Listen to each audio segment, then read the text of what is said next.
She begged for mercy, and the mafia boss whispered, "You'll never beg again."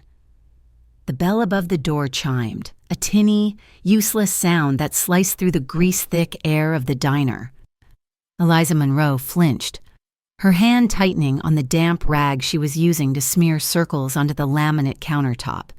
It was past midnight in Meriton Heights, and the only people who came in after midnight were the ones who had nowhere else to go, or the ones you prayed would go somewhere else. Her eyes darted to the door, just as they had 100 times that shift. It was only a kid. His hoodie pulled low, looking for coffee he probably could not afford. She let out a breath she had not realized she was holding, her shoulders slumping. The N in the neon diner sign outside was dead, casting the worn linoleum floor in a sickly pink and red glow. This place was her life. A rundown booth, the constant smell of stale coffee and burned onions, and a paycheck that barely covered the rent on her paper-thin walled apartment. For 2 years, it had been a sanctuary. Now, it was a cage, and the predator was circling. Eliza checked the clock. 2 more hours of wiping, smiling at truckers who looked at her a little too long and trying to keep her back from the door. A man at the counter cleared his throat, his voice too loud. "More coffee, sweetheart." Eliza stiffened. It was the word. Sweetheart. That was what he used to call her, in the beginning, when his voice was like honey before it turned to gravel and threats. The diner dissolved. She was not in Meriton Heights.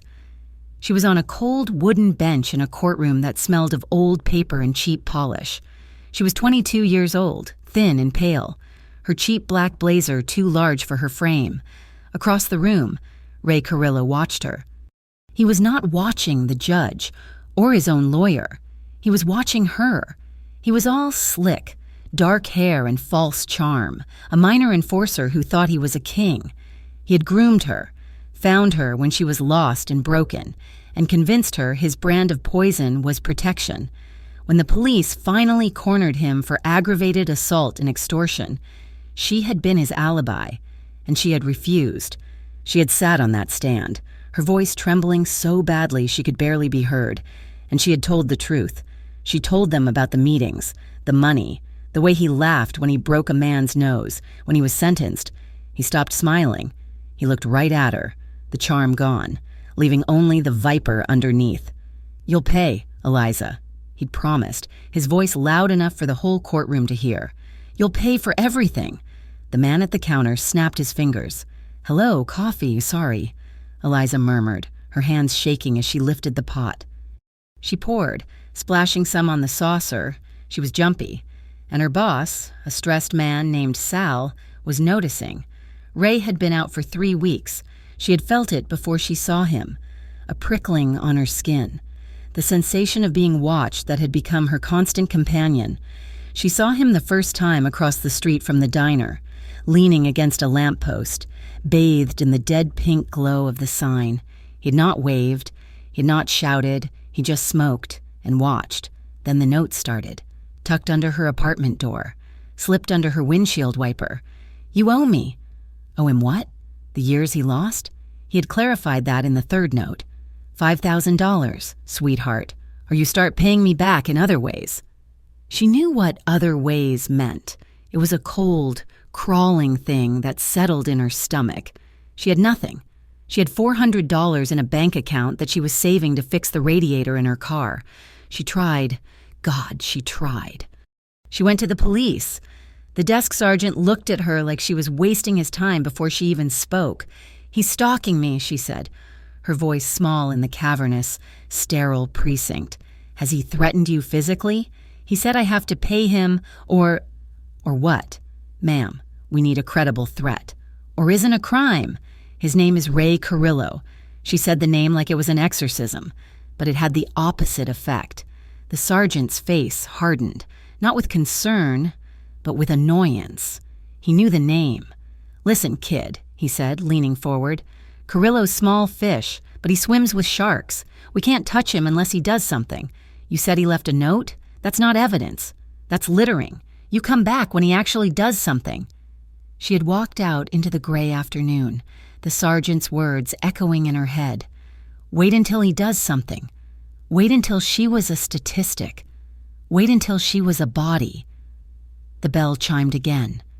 2 a.m. Sal grunted from the back, telling her to lock up. She was alone. The kid in the hoodie had left an hour ago. Eliza shut off the coffee machine, her heart a cold drum against her ribs. The worst part of the night was the walk to the dumpster. The alley behind the diner was long, narrow, and badly lit by a single flickering bulb. She grabbed the heavy trash bag. It smelled of sour milk and old grease. She pushed open the back door. The metal screeched. The air was cold, biting at her exposed neck. She hurried, her cheap sneakers slipping on the grime. She reached the rusted dumpster, heaved the bag in, and turned. A shadow detached itself from the deeper darkness by the wall. "Eliza!" She froze. The sound of his voice was just as she remembered it. Greasy, confident. "Hello, sweetheart, missed me?" It was Ray. He looked harder than she remembered. Prison had chiseled away the last of his boyish charm, leaving something mean and sharp. "Ray, please," she whispered, her body trembling. "Leave me alone." "Leave you alone? I've been waiting years to see you. Eliza." Years thinking about my favorite girl, my little witness. He took a step. She took a step back, hitting the brick wall. Trapped. "I don't have the money, Ray, I swear, I don't have anything." "You have you," he sneered, closing the distance. He grabbed a fistful of her hair, yanking her head back. She cried out, the sharp pain blinding her. "And you owe me. You think you can just ruin my life and walk away." He slammed her head against the brick. Not hard enough to knock her out, just hard enough to make the world spin, to make stars burst behind her eyes. She fell, her hands scraping against the filthy pavement. The smell of garbage and rain filled her nose. "Please," she sobbed, tasting blood from her lip. "Please, mercy. Ray." He loomed over her, unbuckling his belt. "You always were good at begging, but I'm not a merciful man." He kicked her, a hard, sharp impact to her ribs. Air exploded from her lungs in a pained gasp. He drew back his hand, his knuckles catching the weak light. He was going to hit her. He was going to break her. "Please." "That's enough." The voice was not loud. It was not a shout. It was a low, cold baritone that cut through the alley's humid air like a blade. It vibrated with a power that stopped Ray's hand mid-swing. Eliza, dazed and crying, tried to focus. A man was standing at the mouth of the alley. He was tall, perfectly still, and dressed in a suit so black and exquisitely tailored it seemed to absorb the dim light around it. He was framed by the dark silhouette of a sedan, a long, low-slung car that looked like a panther waiting to pounce. Ray scrambled to his feet, pulling up his jeans. "This ain't your business, man. Just walking my girl home." The man in the suit took a step into the alley. His face was all harsh angles and shadow, his dark hair cut sharp. He was young, maybe late 20s, but his eyes looked ancient, cold. "I said," the man repeated, his voice dropping even lower. "That's enough." There was no weapon visible. There was no threat made. But the sheer, immovable certainty in his voice made the air crackle. Ray, all bluster and violence, suddenly looked like what he was, a small, terrified animal. Ray must have recognized the man, or recognized the type of man, the kind of man who did not make suggestions. He made decisions. "Yeah," Ray stammered, holding his hands up. "Yeah, okay, we're done. She's all yours." He did not look back. He ran, disappearing into the street.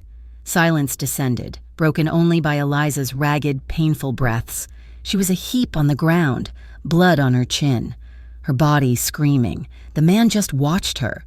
He was not looking at the fleeing coward. He was looking at her. She expected him to walk away. He was not a hero. He was just a man who hated messes, but he did not move. He moved toward her. She flinched, trying to push herself backward, but the brick was unyielding. "He's gone," the man said. His voice was different now, still cold, but the sharp edge was gone, replaced by something unreadable. He offered a hand. It was large, clean, with a heavy silver ring on one finger. She stared at it. this impossible anchor in her swirling terror. "I can drive you home." "No." The word was a croak. She could not. She could not trade one cage for another. One monster for a bigger, darker one. "No, thank you. I'm fine." She tried to stand. A sharp pain shot up from her ankle, and her ribs screamed in protest. The world tilted, and she nearly fell again. "You're bleeding," he observed. It was a statement of fact, not an offer of sympathy. "I'm fine," she insisted, leaning heavily against the wall. He let out a quiet sigh, a sound of profound, weary patience. He will be back. Or one of his friends will. "You have no safe way home." She hated him for being right. The diner was locked. Her apartment was 2 miles away.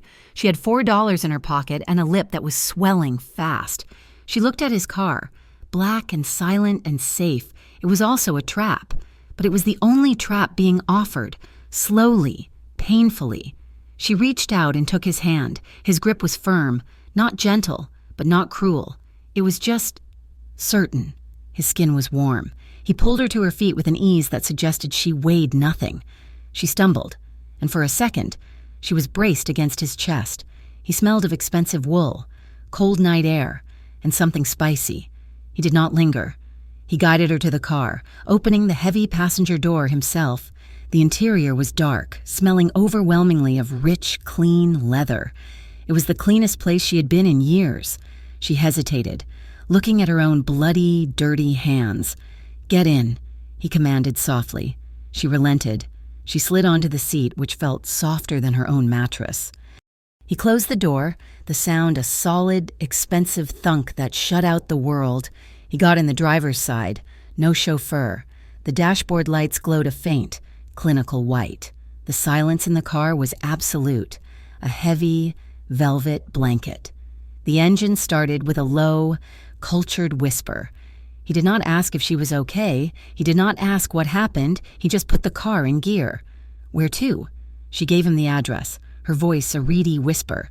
He nodded, and the car pulled away from the curb, gliding through the sleeping, dangerous streets of Meriton Heights. His hands on the wheel were steady, his movements economical. "Who was he?" he asked, his eyes on the road. "No one." He glanced at her then, a quick, sharp, assessing look that seemed to strip her bare. "He called you Eliza." A shiver went through her. "My ex-boyfriend, Ray Carrillo." It was not a question. Her blood ran cold. She turned to look at him fully for the first time. His profile was severe, a straight nose, a strong jaw lightly shadowed with stubble. He was beautiful, in the way a storm or a predator is beautiful. "How do you know that name?" "I know most names in this city," he said, his voice flat. "He's small time. Works for men who work for men. Why is he a problem for you?" His voice was strange. It was not an interrogation. It was not kind. It was curious, like a surgeon examining a wound, detached but focused. He was collecting data, but he was also listening. No one had listened in years. I testified against him. A few years ago, he took the fall. He just got out. And now he's out." Dominic finished, nodding as if this was the most logical equation in the world. "He wants money. He says I owe him," she whispered, the shame of it burning her throat. "And the police?" A bitter, broken laugh escaped her before she could stop it. "The police. They told me to wait until he actually hurts me." The car stopped. He had not pulled over. She realized they were here. In front of her crumbling apartment building, its lobby light busted, the adrenaline that had kept her moving, kept her upright, suddenly drained away, leaving only the cold, hard terror and the aching of her body, the dam she had built inside herself, the one that held back 2 years of fear, finally broke. A sob tore out of her, raw and ugly. She put her face in her hands, not caring about the blood or the dirt. "I don't know what to do." She wept. "I told them. I told the police. I told my landlord he was threatening me. No one ever listens. No one ever does anything." She was hyperventilating, the words tumbling out. I'm so tired of begging him to leave me alone, begging the police to help, begging my boss not to fire me for being scared. I'm so tired of begging." She cried, waiting for him to tell her to get out, to throw a $20 bill at her and tell her to get lost. He was silent. For a long, long moment, he just sat there, the car idling. She finally quieted, her breath hitching, too embarrassed to look at him. He turned his head. His face was shadowed, but she could see the glint of his eyes, dark and deep. He did not touch her. He did not offer a handkerchief. He just spoke, and his voice was not cold, not hot. It was a vow. It was an oath, a promise of violence and safety, all wrapped in one impossible, terrifying package. You'll never beg again. The next morning, Eliza woke to the sound of sirens, a familiar city lullaby. Her body ached as if she had been run over. Her lip was split. A deep purple bruise was forming on her cheek, and her ribs protested every breath. But the memory that surfaced was not of Ray's fist. It was of the man in the dark car, Dominic. He had not told her his name, but she knew it. Everyone in Meriton Heights knew the name Virelli. They were the city's dark royalty, the ghosts in the machine. And he had spoken her name. He knew who she was. She had stumbled out of his car in a daze, his last words echoing in her ears. You'll never beg again. It had sounded like a promise, but it felt like a sentence. She forced herself through the motions. Shower?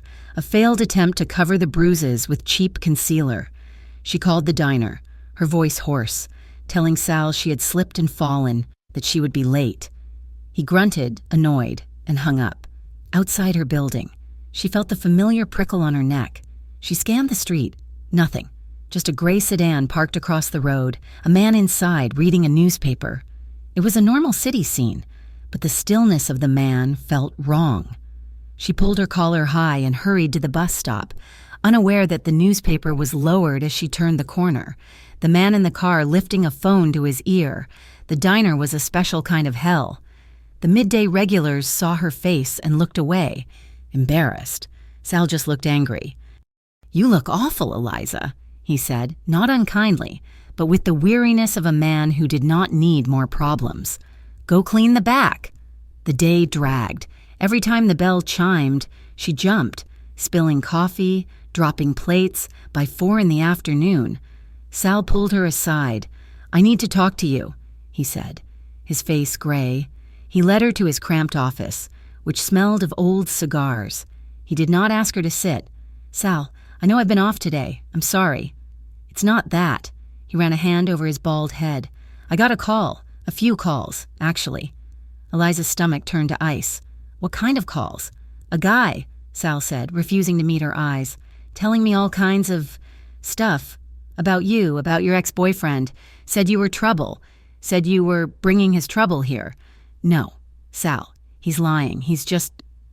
Then I looked online. Sal gestured to his old computer monitor. He had a web page open. It was a local gossip forum, but a new post was at the top. It was her name. It was her photo.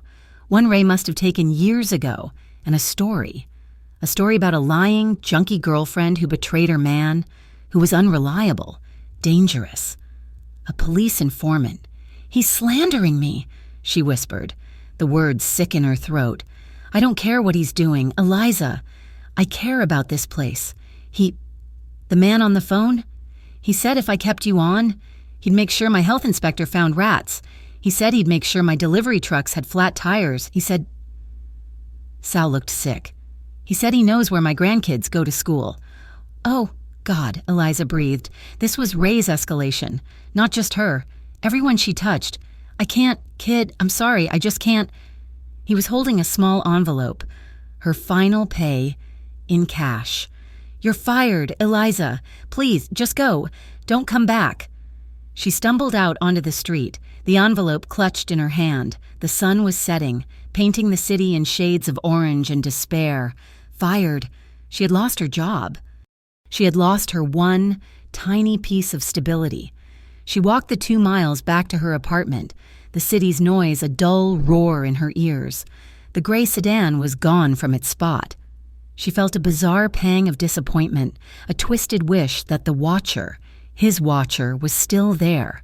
It was the only safety she had felt all day. She reached her building.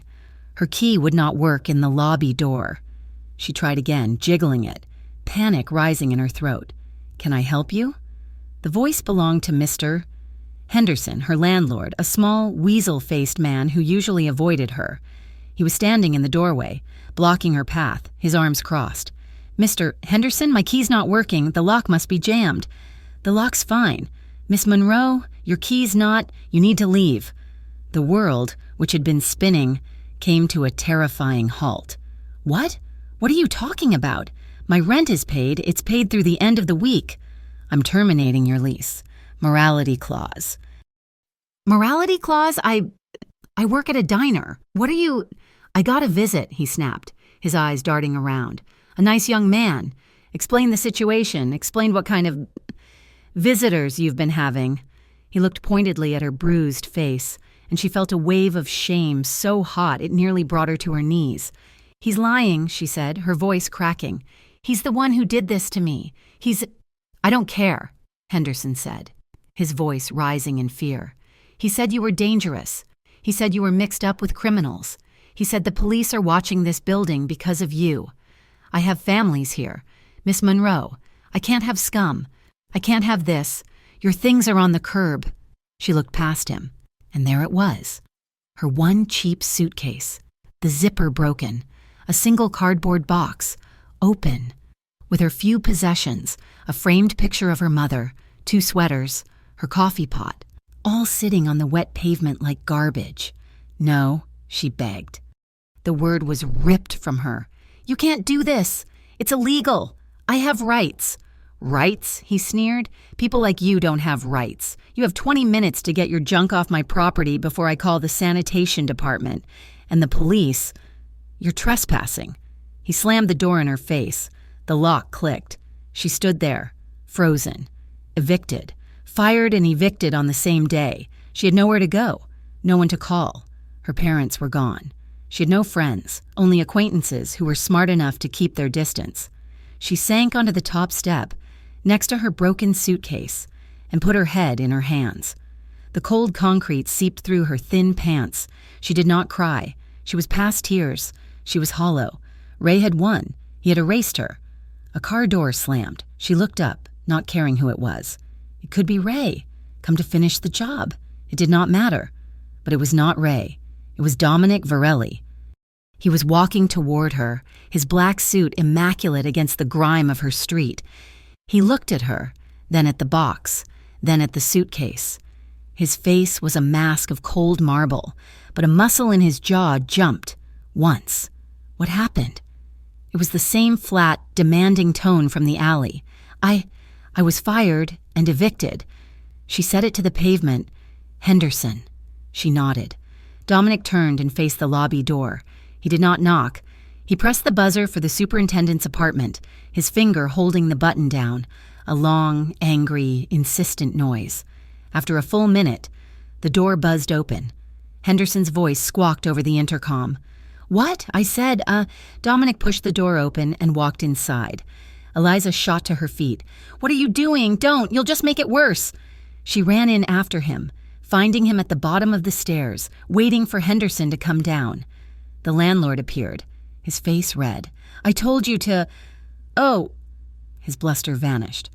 He was looking at Dominic Varelli, and like Ray in the alley, he recognized what he was seeing. He saw power. "You're Henderson," Dominic stated. Yes. Can I help you?" "Miss Monroe's lock seems to be broken." "No, sir. She's—" Henderson's eyes darted to Eliza, who was hiding behind Dominic's broad shoulder. "She's been evicted. She's trespassing." "She is," Dominic said, his voice dangerously quiet. "A guest of my family, the Varelli family." Henderson turned white. He looked as if he was going to be sick. I didn't know, Sir, Mr. Varelli. I was misinformed. A man came—" "A man," Dominic interrupted. "Lied to you, and you, like a fool, believed him. You put my guest's belongings on the street. You allowed her to be humiliated." He took a step up. Henderson took a step back. "It was a mistake," Henderson squeaked. She can have her room back, of course. No charge." "No," Dominic said. She won't be staying in this shithole." He reached into his jacket and pulled out a wallet. He took out a single bill. $500. He tucked it into the pocket of Henderson's shirt. "This is for your trouble, and for you to forget this conversation, to forget her face, to forget you ever saw me. If I hear her name mentioned, if I hear that you spoke of this to anyone, I will come back, and we will have a different conversation." Henderson was shaking, nodding his head so fast it looked like it might fall off. "Yeah, sir, of course. Sir, I didn't see anything. No one. Nothing." Dominic turned. He looked at Eliza. "Get your things."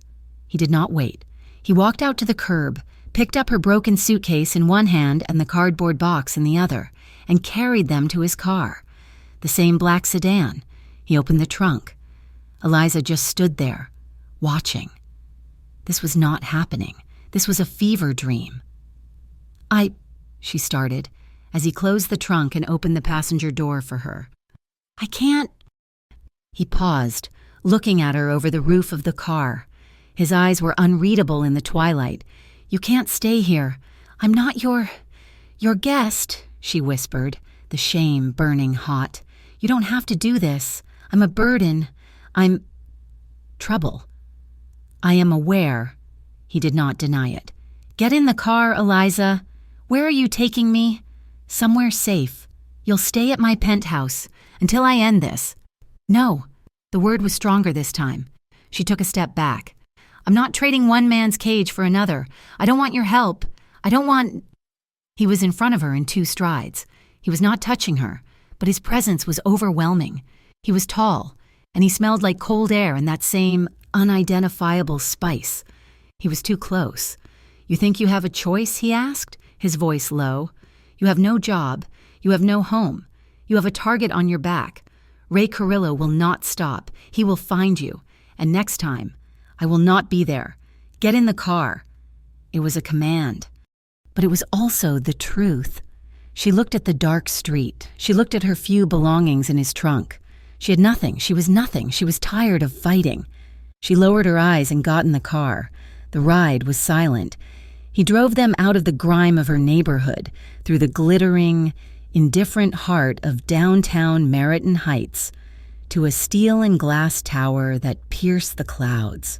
He drove into a private subterranean garage, past 3 different security checkpoints. Men with earpieces and impassive faces nodded as he passed. The elevator was private, accessed by his thumbprint. It shot upward, fast and silent. Eliza's ears popped. The doors opened directly into his apartment. It was not an apartment, it was a cavern. The entire top floor, with floor-to-ceiling windows showing a panoramic God's-eye view of the city. The place was cold, not in temperature, but in spirit. It was all black marble, chrome, and gray leather. There were no pictures, no clutter, no life.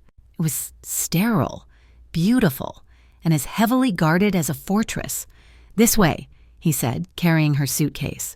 He led her down a long hall to a bedroom that was larger than her entire apartment. It had its own bathroom, its own view. He set her bag on the floor. "The kitchen is stocked. The shower has shower things. Don't go near the main terrace. The windows are bulletproof, but I prefer not to test them. My men are by the elevator. They will not bother you." He was leaving.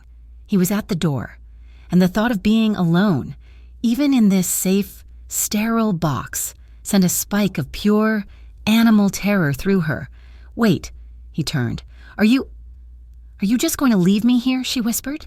"You will be safe here." "Safe?" she asked, a hysterical laugh bubbling in her throat. "I'm not safe. I'm your prisoner. I'm not a jailer, Eliza." "Then what are you? My savior? You think because you pulled me off the street, you own me? Is that it? Am I supposed to be grateful? Am I supposed to pay you back? Is that what this is? Like Ray? Just a different kind of payment?" She was yelling, and she did not care. She was terrified and cornered and furious. He was silent for a long moment. He walked back toward her, slowly, until he was standing in the middle of the room. "When I was 12, he said, his voice quiet, conversational. "My father told me that attachments are a liability, that feelings are a weakness the enemy will exploit. He was right." He looked at her, his eyes finally showing a flicker of something. Not anger, Something deeper, exhaustion. I am a very careful man, Eliza. I do not invite liabilities into my home. I do not have attachments, but I saw you in that alley and I saw something that I recognized. What? She breathed. A victim? No, he said. A survivor. One who is tired of surviving. Go to bed. He left, closing the door softly behind him. Eliza sank onto the king-sized bed, the silk comforter cool beneath her hands. She was safe. She was in a fortress, surrounded by guards, under the protection of the most powerful man she had ever met. So why did she feel more terrified than she had in the alley? She could not sleep. The night wore on. The city lights glittered below, a silent, mocking galaxy. Every creak of the building, every distant elevator chime made her jump. She was haunted. She saw Ray's face when she closed her eyes. She felt the phantom ache of his fist. She saw the police sergeant's indifferent shrug. She saw Henderson's sneer. She was safe, but she was trapped in her own memories. A small, quiet sob escaped her. She pressed her hand to her mouth. She would not cry. She would not be weak. Not here, not in his house. But the sob turned into another, and another. The safety, the sudden absence of the need to fight had broken her. The trauma of the last 48 hours, of the last 2 years, came crashing down. She curled into a ball on top of the covers and wept. Deep, silent. Racking sobs that shook her entire frame. The door opened. She froze, her breath catching. Dominic stood in the doorway, silhouetted. He was in trousers and a black t-shirt, his feet bare. He must have heard her. "I'm sorry," she choked, trying to wipe her face. "I'm sorry, I'll be quiet." He said nothing. He walked into the room. He did not turn on the light. He just sat. In an armchair in the corner of the room, in the dark. He did not look at her. He looked out the window, at the city below. She was so startled. Her crying hitched. You don't have to stay," she whispered. "Go to sleep, Eliza," he said, his voice a low murmur. "I can't," he sighed. He looked at her then. "What are you afraid of in here?" "Everything," she admitted, her voice small. "I'm afraid of him finding me. I'm afraid of you. I'm afraid that I'm just dreaming and I'm going to wake up in that alley." "You're not in the alley," he said softly. "He won't find you. And you don't need to be afraid of me." "Why?" "Because," he said, "I have no intention of hurting you." He stayed. He did not touch her. He did not try to comfort her. He just sat in the dark, a silent, immovable guardian. And he talked. He did not talk about himself or about her. He talked about the city. He pointed out the different boroughs. He told her about the history of the building across the street. His voice was a low, steady rumble, a human anchor in the dark. And for the first time in years, Eliza's exhausted, terrified mind let go. She drifted off to the sound of his voice. When she woke, morning light was streaming in. The chair was empty. He was gone. She showered, the hot water stinging her bruises. She found clothes in the closet, not hers, simple gray sweatpants and a black t-shirt, still in their packaging. They were soft, expensive. She put them on, feeling small. She found him in the kitchen. He was dressed in a suit again, pouring coffee. He handed her a mug. "You need to leave," she said, her voice firm. He raised an eyebrow. "I'm not the one who's a prisoner here. I can't stay here, Dominic." The use of his name felt heavy, dangerous. "I can't be your charity case, your pet. You're not. Then what am I? You're pointing out that I have nowhere to go. No job, no home, a target on my back." She set the coffee mug down, her hands shaking. "That's what men like you do. You point out the cage, and then you tell the bird she's lucky you're willing to feed her." She saw his hand tighten on his own mug. "You're trying to own me," she accused, her voice rising with a desperate, familiar panic. "Just like he did, just like every man. You're just a richer, prettier version of Ray." The silence that followed was so cold, so absolute. It froze her.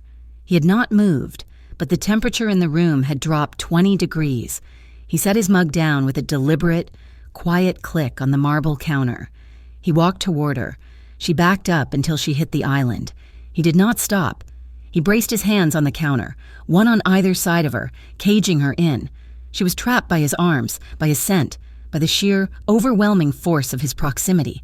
He was close enough that she could see the flecks of gold in his dark, angry eyes.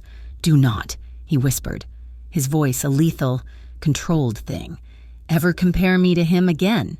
"Or what?" she challenged, trembling but holding her ground. "You'll hit me, too?" His eyes flashed. She thought, for a second, he might, but instead, his expression softened. Just a fraction. The anger was replaced by something else. That same weary exhaustion. "I don't own you, Eliza," he said, his voice low, almost a growl. "I protect what's mine." He leaned closer, his lips brushing the shell of her ear. "When it wants to be—" Her breath hitched. The heat from his body, the vibration of his voice, was electric. He was not touching her, but she felt him everywhere. He pulled back, just enough to look at her. Her heart was hammering against her ribs, a wild bird in a tiny cage. He was looking at her mouth. "I don't know what you want," she whispered. "Good," he murmured. "Neither do I."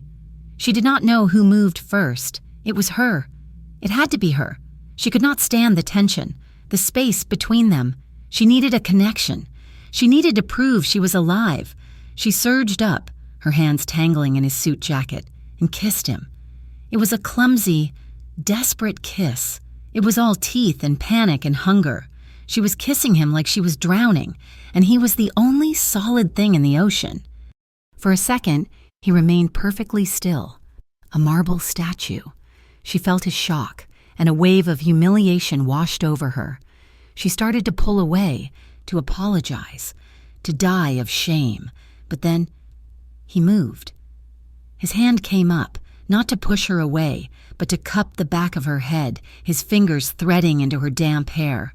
He was not rough. He was gentle. His other hand went to her waist, pulling her flush against him, lifting her slightly, as if she weighed nothing.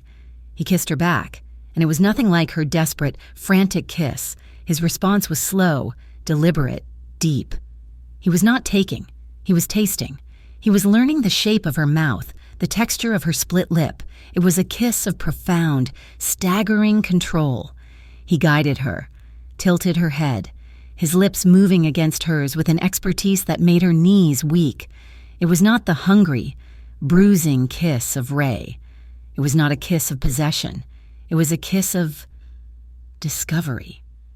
He was treating her like she was precious, like she was fragile. She moaned, her hands clutching his shoulders, her body melting against his. He was hard muscle and expensive fabric, and he was the first safe, solid thing she had held in years. The kiss deepened, moving from tentative to hungry, but it was his hunger now, a controlled burn that he was slowly letting loose. His thumb stroked her bruised cheek, a silent question. He pulled her closer, his hand sliding from her waist down, cupping her, lifting her onto the counter. She gasped into his mouth at the sudden movement, her legs now on either side of his hips. He was between her knees, his body pressed against hers, the kiss never breaking. He was a furnace, and she was so cold. His lips left her mouth, trailing a line of fire down her jaw to the sensitive skin of her neck. "Dominic," she breathed, her head falling back. His name on her lips seemed to jolt him. He stopped. His entire body went rigid. He rested his forehead against hers, his breathing heavy, his eyes closed. She could feel the tremor in his hands, the one still tangled in her hair. "Dominic?" she asked, her voice hazy. He pulled back, his hands moving to her shoulders, holding her at arm's length. His eyes were dark, swirling with a storm of emotions she could not name: desire, anger, and something that looked shockingly like regret. "This," he said, his voice rough. "Not like this. I don't understand," she said, feeling the blush of rejection. "You're broken," he whispered, his thumb lightly, so lightly, tracing her split lip. "You're terrified. You're not kissing me. You're just looking for an anchor." He let go of her and took a step back, the cold air rushing in to fill the space he had left. "I want you whole. "Eliza," he said, his voice flat, all emotion gone. "Not in pieces." He turned, grabbed his suit jacket from a chair, and walked to the door. "Where are you going?" she asked, her voice small. Feeling abandoned, he paused at the elevator, his thumb on the scanner. "To end this," he said, without looking back, "I'm going to find Ray Carrillo, and I am going to take him apart." The elevator doors opened. He stepped in and was gone. The gilded cage was soundproof. For the first 3 days, Eliza did not hear a single siren. In her old apartment, the wail of police cars and ambulances was a constant, gritty soundtrack. Here, in Dominic's penthouse, the city was a silent, glittering map laid out beneath her feet. The silence was as absolute as the security. There were 2 men, always, by the private elevator. They were polite, invisible, and made her skin crawl. She was a bird in a glass tower, safe from the foxes, but trapped all the same. Dominic was a ghost. He left before she woke, returned late at night. He was a presence defined by his absence, a half-empty coffee mug in the sink. The scent of him, that cold, spicy scent that clung to the hallway, a suit jacket slung over a chair, discarded in a rare moment of imperfection. She spent the days wandering. She felt small in the vast, sterile spaces. The black marble floors were cold under her bare feet. The gray leather sofas looked like they had never been sat on. His home was not a home. It was a fortress, a vault, a perfectly curated museum of a life lived behind walls. On the 4th night, she found him in the library. It was the only room in the penthouse that felt alive, the walls lined with old, leather-bound books that smelled of paper and time. He was not reading. He was standing in the dark, a tumbler of amber liquid in his hand, staring at the city lights. She had not meant to intrude. She backed away. "You can stay," he said, his voice quiet. He did not turn around. She hesitated, then drifted into the room, perching on the edge of a hard-backed chair. She was still wearing the soft, unmarked clothes he had provided. "You don't sleep," he observed. "Neither do you," she countered softly. He turned then.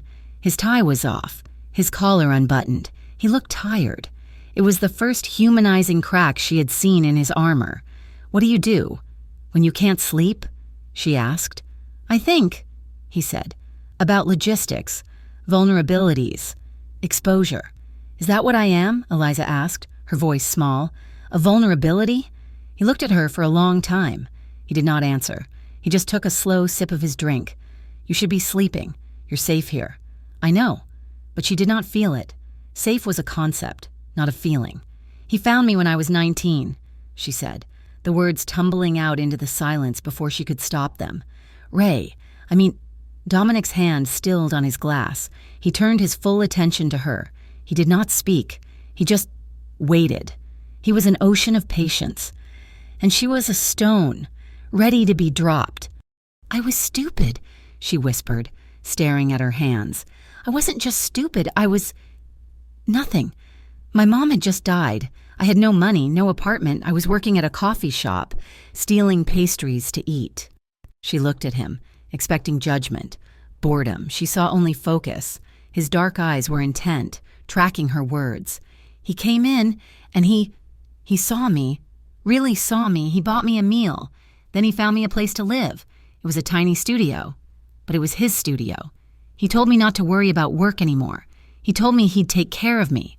She laughed, a bitter, dry sound. "And I let him. I was so grateful. He bought me clothes. He told me I was beautiful. He said I was smart, but that I needed his protection, that the world was ugly, but he was strong." She traced a line in the dust on the arm of the chair. "And then, slowly, he owned me. It wasn't like he hit me, not at first. It was, he'd get angry if I talked to the mailman. He'd take my phone to keep me safe. He said I owed him, for the food, for the rent, for his protection. He groomed me. I know that word now. I didn't know it then. I just thought I was in debt. When he was arrested," she continued, her voice growing hoarse, "he gave me a story to tell the police, an alibi. He said if I loved him, I'd do it. He said if I didn't, he'd tell everyone I was a whore, that I'd stolen from him. But the police, They showed me a picture of the man he'd beaten, an old man. Ray, he had laughed about it, and I couldn't lie. Not that time. So I told the truth, and he looked at me. In that courtroom, he looked at me, and I knew. I knew he was going to kill me. She was shaking. And when he went to prison, I was left with nothing. His friends cleared out the apartment. I was on the street. I was left to rot. She finally finished, her chest aching with the confession. She waited for his response, for him to tell her she was weak, that she was foolish. Dominic slowly walked over and set his glass on the table. He sat on the ottoman, not next to her, but in front of her. He was close. He did not touch her. "He was wrong," Dominic said, his voice low and rough. "What?" "To groom something," he said, his eyes boring into hers. "You must first believe it is an animal, something to be broken and trained. He was wrong. You were just young." His mask was gone.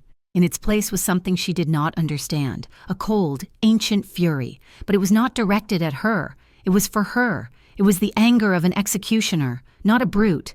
"You are not in debt, Eliza," he said. "Not to him, and not to me." He stood and walked out of the library, leaving her with the echo of his words. A change happened after that night. The silence in the penthouse felt less like a prison and more like a pause. The next day, restless, she explored the kitchen. It was like the rest of the apartment, a masterpiece of steel and marble, and completely unused. The refrigerator was stocked with water, coffee, and things in vacuum-sealed bags. She found flour, eggs, sugar. She started to cook. It was a small act, simple, but the smell of baking bread, the warmth of the oven, the physical act of kneading dough. It was the first time she had felt like a person in months. She was reclaiming a piece of herself. When Dominic came home that night, the sterile air was filled with the scent of roasted chicken and herbs. He stopped in the doorway, his briefcase in hand, and just stared. Eliza was at the stove, her face flushed, her hair tied back with a twist tie she had found. She looked up, suddenly terrified she had overstepped. "I'm sorry," she said, wiping her hands on a towel. I was bored. I'll clean it up." He did not speak. He set his briefcase down. He took off his jacket, loosened his tie, and sat at the kitchen island. "It smells," he said, his voice neutral. "Good." She served him a plate. They ate in silence. But it was not the cold, empty silence of the days before. It was a shared silence, companionable. She started cooking for him every night. She explored his library, pulling books from the shelves and reading them. Curled up on the one sofa she had claimed as her own, she found his music collection, all old vinyl, jazz and classical. She put on a record. The sound of a lone piano filled the sterile space. Dominic's routines began to bend around hers. He started coming home earlier. He would sit in the library, not drinking but reading. While she read on the sofa, they would talk about the books, about the city. Never about Ray. Never about the world that waited outside the bulletproof windows. Eliza felt a strange, fragile hope blooming in her chest. The bruises on her face had faded. The ones on her soul were beginning to... The peace shattered on a Tuesday. Eliza had made pasta. She was waiting for Dominic, a record playing softly. He came in, not through the front elevator, but from his private office, a separate wing of the penthouse she had never entered. His face was terrifying. It was the marble mask, back in place, but colder. His eyes were not eyes. They were chips of obsidian. "Dominic?" she asked, her voice trembling. "What is it? What's wrong?" "Go to your room. Eliza." His voice was flat, lethal. "What happened? You're scaring me. Go to your room, now." She flinched as if he had struck her. He had never used that tone on her. She backed away, her hands raised, and fled to the guest room, locking the door. In his office, Dominic slammed his hand on his desk. The tablet in front of him was still playing. It was a video file, sent to his private, encrypted number. It was a warehouse, and tied to a chair was a girl, young, terrified, wearing the familiar, stained pink uniform of the Meriton Heights diner. It was Janie, the new girl, the one who had taken Eliza's shifts. Then Ray's voice. Off camera? Hello, Mr. Varelli. You have something of mine, and now I have something of yours. Well, not yours, but you get the idea. The girl is innocent, for now. You have 24 hours to bring Eliza to the old shipyard. Come alone. If I see one of your men, if I hear one siren, I'll send you this one back, in pieces. Dominic's rage was a physical thing, a cold, surgical fire. It was not the explosive, mindless anger of a man like Ray. It was the focused, precise fury of a predator. He was not furious that Ray had done this. He was furious that he had allowed this. He had failed to account for this variable. He had let Ray escalate. He had let him touch someone innocent. He picked up his phone. Marco, we have a location, the old shipyard. I want satellite. I want thermal. I want every man we have pulling surveillance. But no one goes in. No one is seen. I want to know when he breathes, when he blinks. Do you understand me? He listened. What? I don't care what you do. Find his allies. Find his sister. Find his goddamn dog. Squeeze. I want a message sent back. I want him to know that for every second he holds that girl. I will take a year off his life. He hung up. He refused to involve Eliza. This was his world. This was his poison. He had brought her into it. He would be the one to cut the infection out. He would not let her be a part of the cure. That night, Eliza could not sleep. The locked door felt flimsy. She was the problem. She was the infection.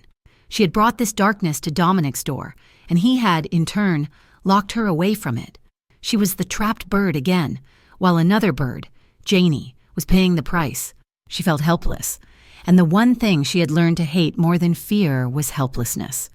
She crept out of her room. The penthouse was dark, silent. The guards were at the elevator, as always. She walked to his room. She'd never been inside. The door was open. He was standing by the floor-to-ceiling window, a black silhouette against the city. He had not slept. He was still in his suit, though the jacket was gone. He was the perfect cold statue from the library. She walked in. He heard her, his head turning. Eliza, I told you to stay in your room. His voice was strained, the edges raw. You're going to trade me for her, aren't you? She whispered. He was silent. No, he said finally. I am not. Then what? You'll let her die? You'll go to war because of me? This is not your concern. She is my concern, Eliza cried, her voice cracking. Janie. Her name is Janie. She's 19. She's me. And he has her because of me. She walked toward him, her hands clenched. I'm so tired of being the reason people get hurt. I'm so tired of being helpless. He turned to face her. His control was fraying. She could see the storm in his eyes. What do you want me to do, Eliza? You want me to take you to him? You want me to let you walk into his trap? I want... She did not know what she wanted. I don't want to be in a cage, not while someone else is paying. I don't want to be the weakness. You, he said, his voice dropping to a growl as he stepped toward her, are not a weakness. Then what am I? She challenged, tilting her chin, her eyes flashing, though she was trembling. What am I to you, Dominic? Your vulnerability, your liability, your pet? His control snapped. He closed the distance in one stride, his hands coming up to grip her shoulders. You, he breathed, his face inches from hers, are the one goddamn thing in my life I did not plan for. And he kissed her. It was not the slow, gentle kiss from the kitchen. This was a collision. It was all his coiled tension, all his fury, all his fear, channeled into one desperate, bruising act. It was the storm breaking. She kissed him back with the same force, her hands grabbing his shirt, holding on as if he were the only solid thing in a collapsing world. This was not a plea. It was a demand. See me. Feel me. Do not leave me behind. But as quickly as it began, he gentled. His grip on her shoulders softened. His mouth softened. The fury was gone, replaced by a desperate, aching tenderness. He pulled back, resting his forehead against hers. I am Trying to protect you," he said, his voice ragged.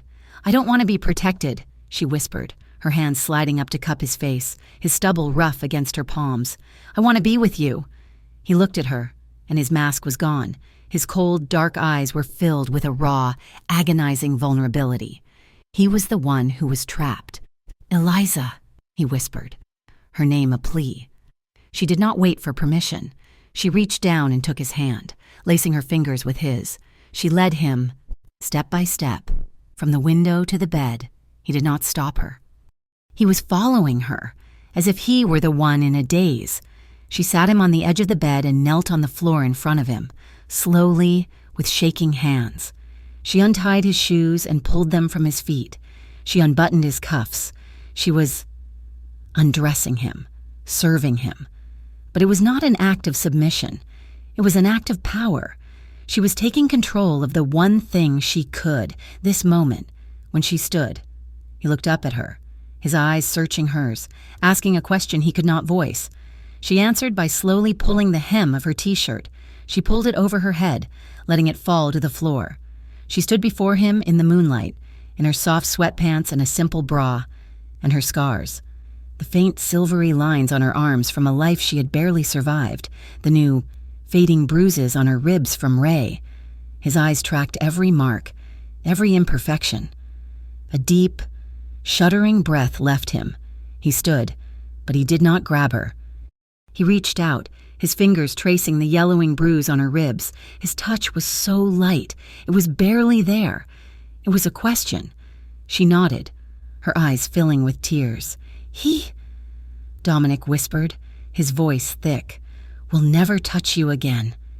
He did not kiss her mouth. He bent his head and his lips, warm and soft, pressed against the bruise. It was not a kiss of desire. It was an act of reverence, an apology, a vow. He undressed her like it was an unveiling. His hands were slow, agonizingly gentle. He treated every button, every zipper, like it was a complex lock. He unwrapped her from her clothes as if she were a priceless, fragile relic. He kissed the scar on her arm. He kissed the faded bruise on her cheek. He kissed her collarbone, her shoulder. He asked for nothing. He was erasing Ray's touch, replacing it, 1 square inch at a time, with his own. By the time she was bare, she was not crying from fear or from pain. She was crying from a relief so profound it was its own kind of agony. He guided her onto the bed, onto the cool, dark sheets.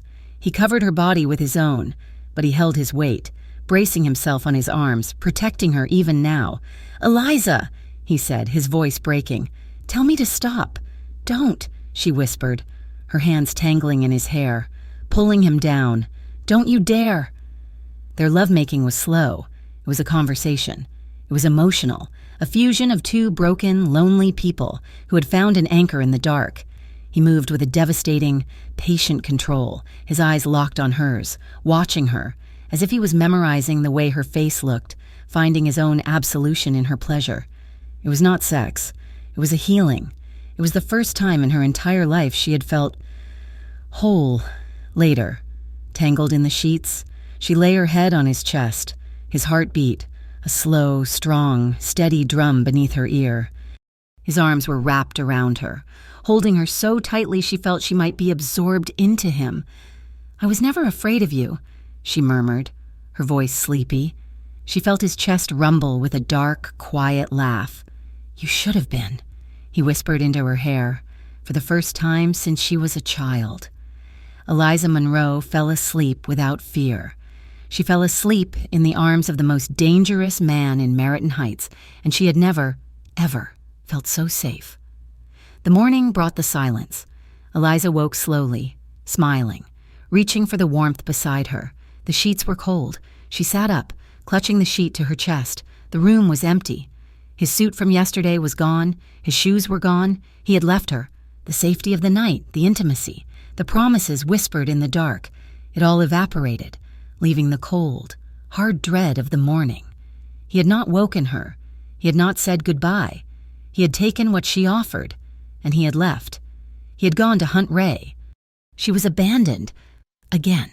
She got out of his bed, the cold marble floor shocking her bare feet. She looked at her reflection in the vast silver mirror.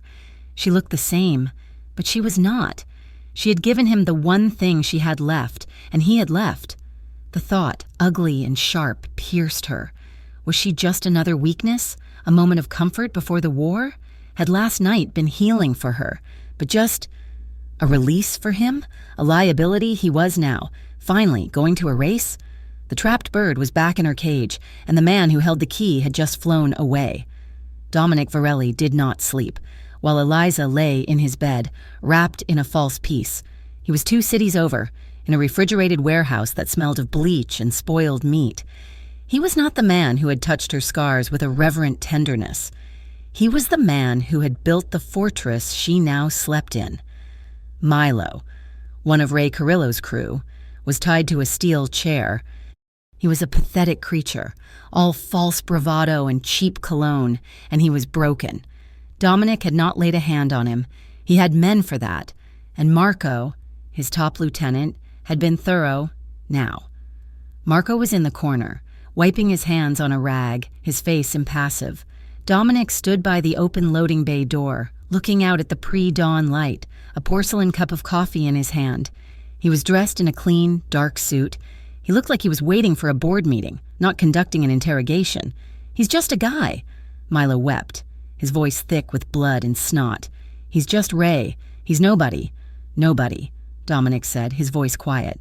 Does not get his hands on an asset of the Ronaldo family. He turned. His eyes were flat, the dark, rich color of his coffee, the brief vulnerability Eliza had seen. The man who had confessed his own rules was gone. This was the heir. I found this, Dominic said, holding up a small, cheap burner phone. It was in your apartment. It has one number in it, a number I recognize, a number that belongs to Giovanni Ronaldo's top man. Milo's face went white, a stark contrast to the purple of his bruises. I don't know nothing about that.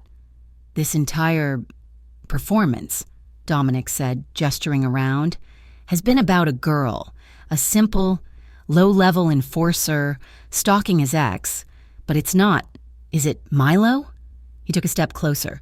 Milo flinched, straining against his bonds. Ray isn't acting alone. He's being paid. He's being protected. He's hiding in the industrial district, isn't he? In the old fish cannery, a Ronaldo property. I don't know, Milo screamed. Dominic sighed. It was a sound of profound disappointment. He set his coffee cup down.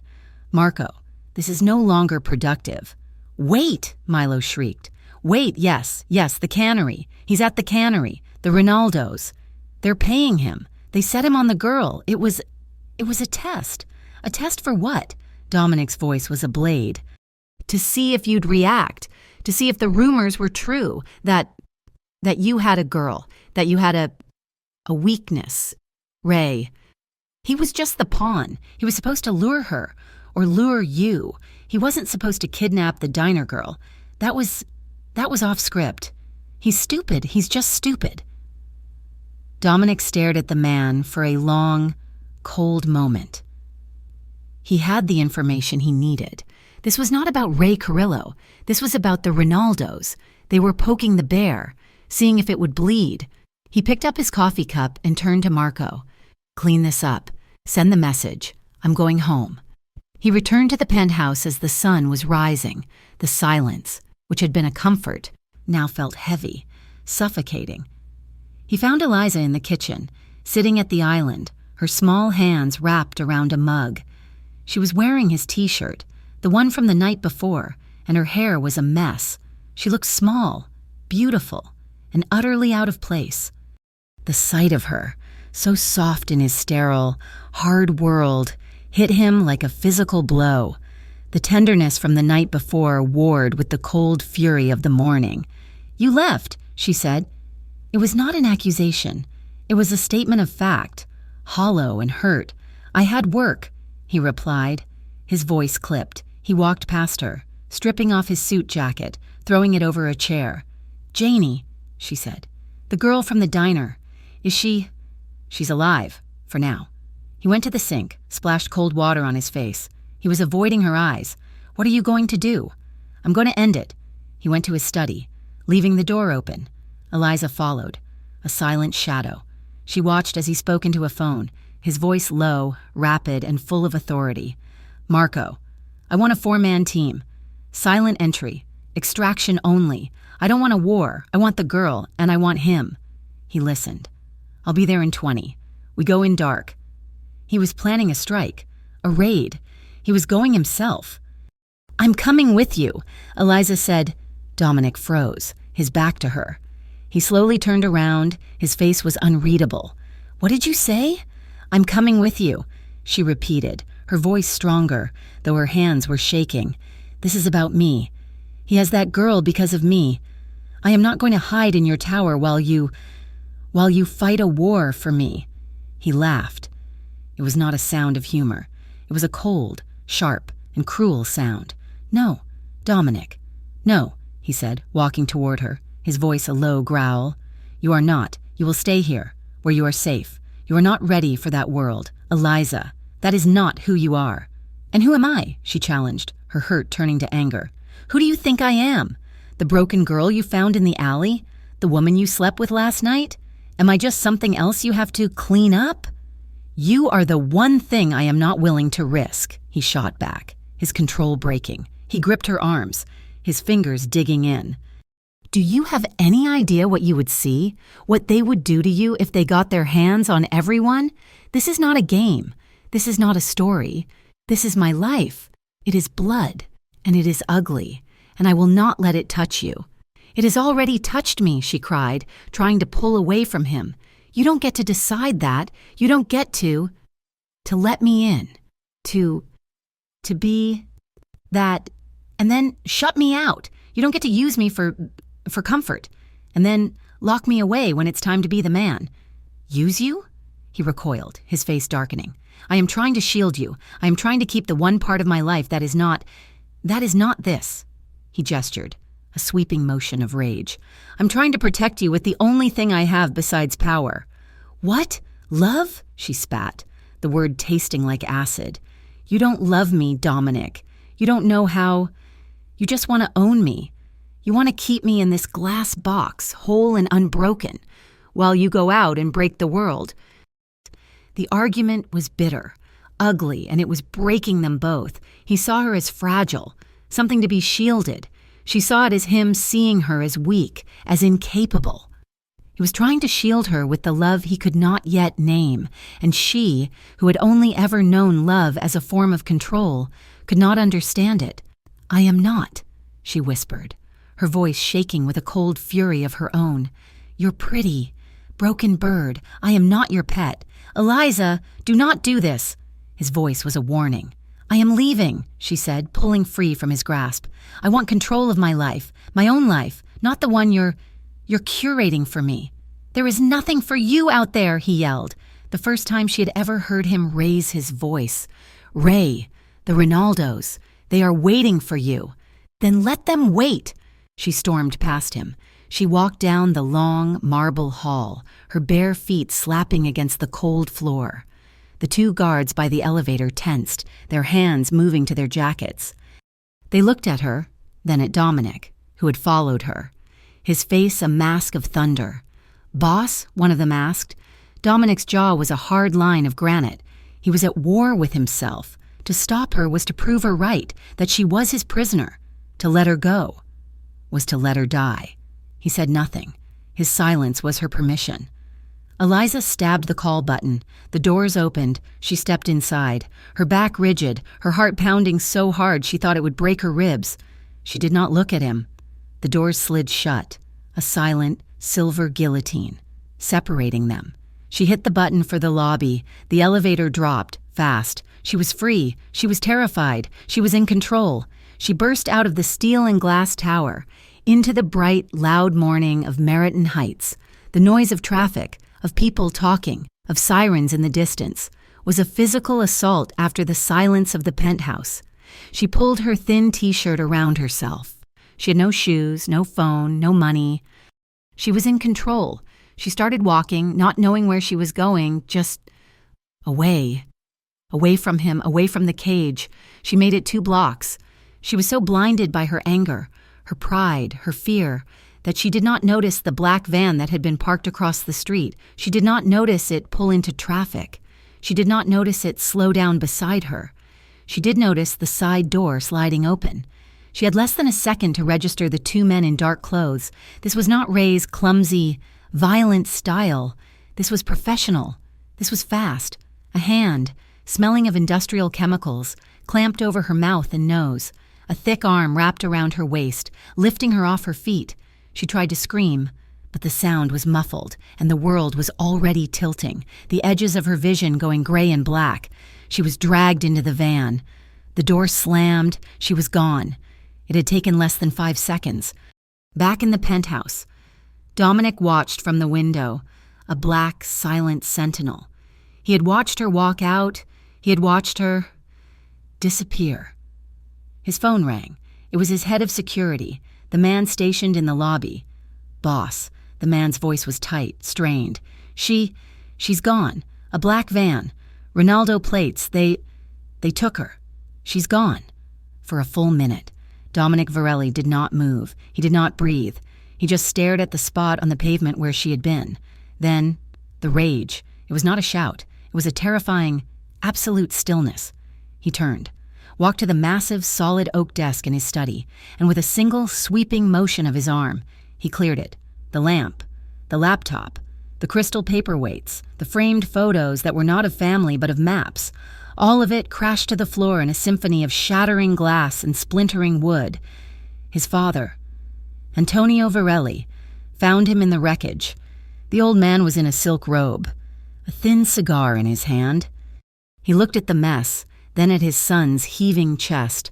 "So," Antonio said, his voice a dry rasp. "It's true." Dominic turned, his eyes black holes. "Love," his father sneered, taking a puff of the cigar. "It makes you vulnerable, Dominic. It makes you a fool. It makes you stupid. I warned you about attachments." Dominic said nothing. His hands clenched so tightly his knuckles were white. "You let this street girl get under your skin. And now the Ronaldos have her. They have your leash. What will you do, Capo? Will you burn the city down for her? And us with it?" Dominic walked past his father, his shoulder brushing the old man's. He ignored the question. He ignored the warning. He ignored everything but the hollow, burning cold in his chest. "I'm getting her back," he said, his voice a promise of violence. Eliza woke with a pounding head and the metallic taste of fear in her mouth. She was in the dark. The smell was the first thing that hit her. Fish, salt, rust, and damp, the cannery. Her hands were tied behind her back, the rope a coarse, biting thing. Her ankles were tied to the chair legs. She was in a small, windowless office. She could hear voices outside, muffled. "Carrillo sold her cheap," a rough voice said. $5,000, just to settle his debt with us. The idiot. "Doesn't matter," said another voice. "Varelli will pay $1 million to get her back. He's soft for this one. And if he doesn't pay, he'll come himself. Which," the voice chuckled, "is the whole plan. We get him. We get his girl. We get his territory." The voices faded. Eliza's blood ran cold. He sold her. Ray. He had not come for revenge. He had not come to get her back. He had sold her. For $5,000. The price of her life? She was bait. A piece of merchandise to settle a debt. The door to the office creaked open. A silhouette filled the doorway. He flicked a lighter, and the small flame illuminated his face. Ray Carrillo. He was smiling, his teeth a yellow slash in the dark. "Well, well," he said, lighting a cigarette. "Look at this. My little sweetheart, all tied up, just like old times. Huh?" Eliza's body, which had been frozen in rage, was suddenly flooded with the old, familiar, primal terror. She started to tremble. "Ray," she breathed. "Ray, please, let me go. Please, I'll do anything. I'll get you money. Please, don't let them do this." He laughed, a harsh, ugly sound. "There it is. I missed that. That's the only tune you know, isn't it? Please, Ray. Mercy, Ray." Begging. He stepped closer, the smoke from his cigarette stinging her eyes. "You're pathetic," he sneered. "You begged in the alley. You begged the cops. You begged your boss. And here you are, begging me. "Please," she sobbed. The tears hot and fast. He took one last drag from the cigarette and flicked it onto the floor. Then, with a casual indifference, he slapped her. His open palm cracked across her cheek, snapping her head to the side. The sting was sharp, electric, silencing her sobs. "That's the only thing you're good at, Eliza," he whispered, grabbing her chin, forcing her to look at him, begging for it. He let her go, disgusted. "Don't worry. Your new boyfriend will be here soon. My new friends. They're really looking forward to meeting him. And when they're done with him, maybe they'll give you back to me. For old time's sake." He turned and walked out of the room. Whistling, the heavy metal door slammed shut, plunging her back into darkness. Eliza was left alone. Her cheek was on fire. Her heart was a cold stone. A single tear, born of pain and the deepest humiliation, rolled down her stinging skin. She heard his footsteps fade down the hall. She sat there. She did not sob. She did not tremble. She stopped begging. Dominic's voice, a lifetime ago in a dark car. "You'll never beg again." He was wrong. She had begged. She had begged her whole life. She begged Ray. She begged Dominic. And she was done. The fear was still there, a cold, hard knot in her stomach. But something new had been born in that slap. Something cold and hard and full of fury. She was not a victim. She was not a pet. She was not merchandise. She was bait. And bait had a purpose. Eliza opened her eyes. They were hard. They were cold. And they were, for the first time, clear. She began to work on the ropes. Dominic moved through the darkness like a phantom, a thing of pure, cold purpose. The raid on the cannery was not a war. It was a surgical extraction. He had a 4-man team, his best, including Marco. They were not there to fight the Ronaldo family. They were there to cut out a cancer, retrieve what was his, and disappear. The industrial district was dead at 3 a.m. The air, thick with the old, briny smell of the fish cannery, masked their approach. They had cut the power. Now, they moved in darkness. Dominic gave the signal. The explosion was not a bomb. It was a breach. A percussive thump that blew the main loading dock door off its hinges, sending a shockwave of metal and dust into the warehouse. It was chaos by design. It was immediately followed by gunfire.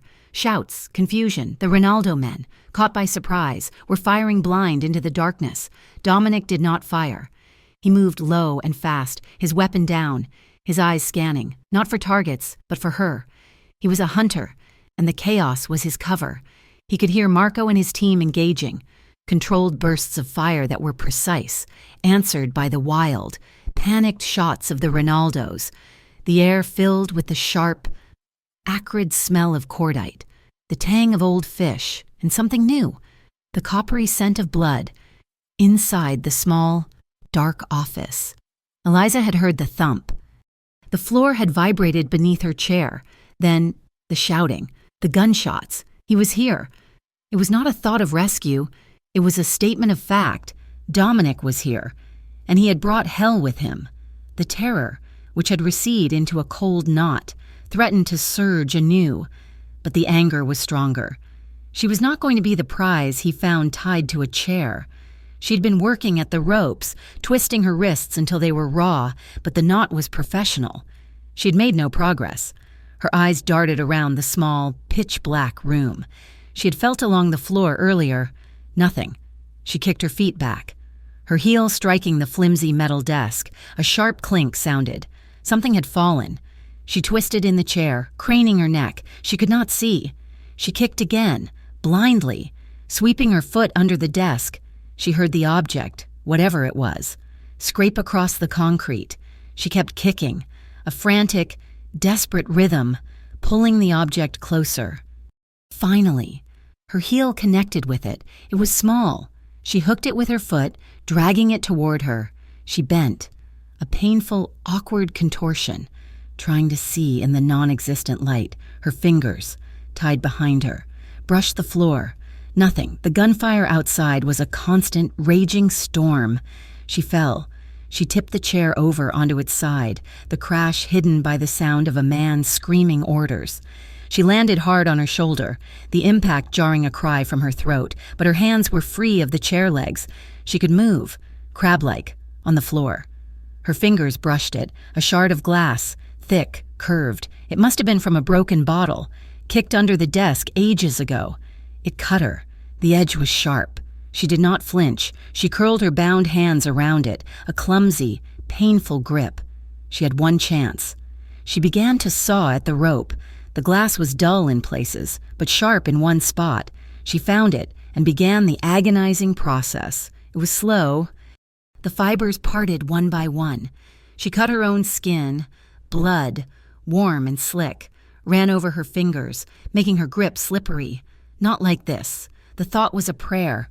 I will not be found like this. The glass slipped. She sobbed in frustration, the sound swallowed by the war outside. She repositioned, sawed. The rope was giving. One strand, two. The door to the office flew open. A figure was silhouetted against the dim, smoky light of the warehouse. "Get up," Ray Carrillo snarled. He was holding a gun, and his eyes were wide with panic. "Get the hell up!" He saw her on the floor, the chair on its side. "Stupid, the—" He grabbed her by the hair, yanking her up, the chair coming with her, still attached to her ankles. "You're my ticket out of here, sweetheart." He was dragging her, pulling her by her hair, out into the main warehouse. The cannery was a vision of hell. Smoke, thick and oily, filled the air. Emergency lights flickered, casting long, grotesque shadows. Bodies were on the floor. The shooting was sporadic now, a hunt rather than a battle. "Varelli!" Ray screamed, his voice cracking, pulling Eliza in front of him, her body a shield. "I've got your girl! I've got her! You walk out or she dies!" Eliza's hands were still behind her back. The rope was almost through.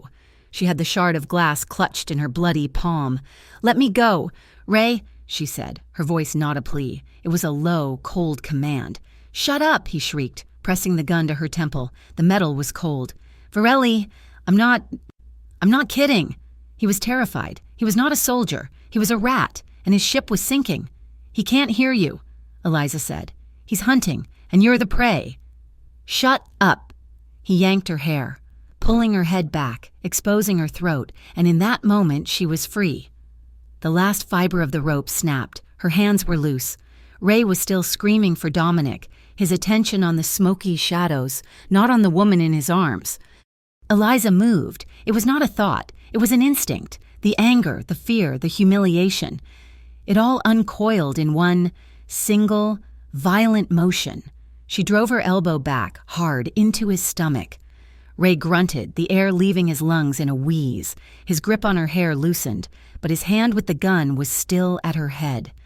She did not wait. She brought her right hand, still clutching the shard of glass, up and over, slashing forward. She was not aiming. She was just cutting. The glass connected. It raked across his cheek, from his eye to his jaw. He screamed, a high, piercing, inhuman sound. He dropped the gun. He dropped her. His hands flew to his face, and he staggered back, blood pouring through his fingers. You cut me!" he shrieked, staring at his own blood. Eliza did not answer. She kicked the fallen gun away from him, and she ran. She ran, her ankles still tied to the chair legs, a clumsy, hobbling, desperate gait. She ran into the smoke. She did not know where she was going. Away. Just away. She was breathless. Her lungs burned. Her heart was a frantic drum. She tripped over something, a body, and fell hard, skidding on the wet concrete. She scrambled to get up. A figure emerged from the smoke, moving fast. Eliza screamed, lashing out. He caught her wrists in a grip of steel. "Eliza!" Dominic. His face was black with soot. His eyes were wild, dark, and utterly focused. He was beautiful. He was the most terrifying, beautiful thing she had ever seen. They crashed into each other. She was babbling, crying, words tumbling out. "Ray, the glass. I cut him. You're alive," he breathed. It was not a question. It was a prayer. He saw the ropes on her ankles, the blood on her hands, the raw, weeping burns on her wrists. He did not speak. He did not comfort her. He simply swept her up into his arms, as if she weighed nothing. He held her against his chest, her face tucked into his neck, and he began to move. He did not run. He walked, a fast, powerful, predator's walk. He was a king walking out of his own battlefield. "Marco," he yelled. "Boss," the reply came from the darkness.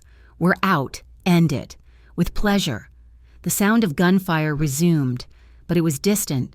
Eliza clung to him, her eyes shut, inhaling his scent, smoke, sweat, and that impossible, spicy, cold scent. He was so solid, so warm.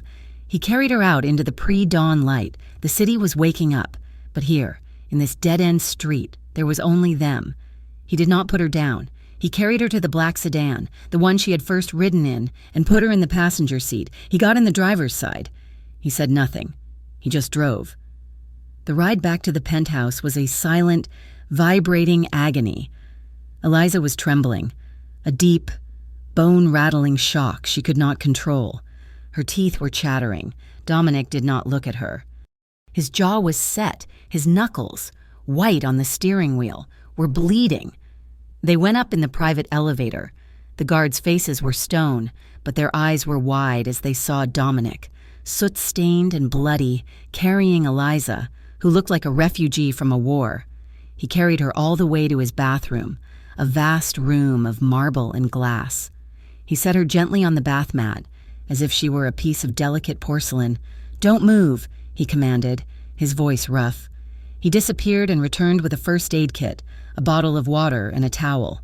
He did not speak. He knelt. He knelt in front of her, this powerful, brutal man, this king of a dark world. He was on his knees. He took a cloth, wet it with the water, and began to clean the blood from her hands. His touch was agonizingly gentle. She had not realized how badly she had cut herself. The glass shard had laid open her palm. She was silent. She just watched him. This man of impossible, terrifying contradictions. He was a killer, and he was tending to her wounds like a doctor, like a lover. He cleaned the cut. He disinfected it. He wrapped her hand in clean, white gauze. His movements precise and economical. Then he moved to her wrists, cleaning the rope burns, his jaw tightening at the sight of her raw skin. "They're fine," she whispered, her voice a dry croak. He ignored her. He bandaged her wrists. He looked at her ankles, at the chair legs she had dragged. He found a pocket knife and, with 2 sharp clicks, cut the ropes. He sat back on his heels, his work done. He looked at her, his dark eyes tracing the new bruise on her cheek from Ray's slap, the blood on her t-shirt. "I swore," he whispered, his voice broken, a raw thing she had never heard. "I swore you'd never beg again." He closed his eyes, his head bowed. "I failed." A single tear tracked a clean path through the soot on his cheek. Eliza looked at this man, kneeling before her, confessing his failure. The man who had just ripped a warehouse apart to find her. The man who had been her terror, her savior, her captor and her liberator. Slowly, her hand trembling, she reached out. Not her bandaged hand, but her other one. She laid her palm against his rough, soot-stained cheek. He flinched, but he did not pull away. He opened his eyes. "You didn't fail," she whispered, her voice finally steady. She swiped her thumb under his eye, catching the tear. "I did beg," she admitted, the shame a dull ache.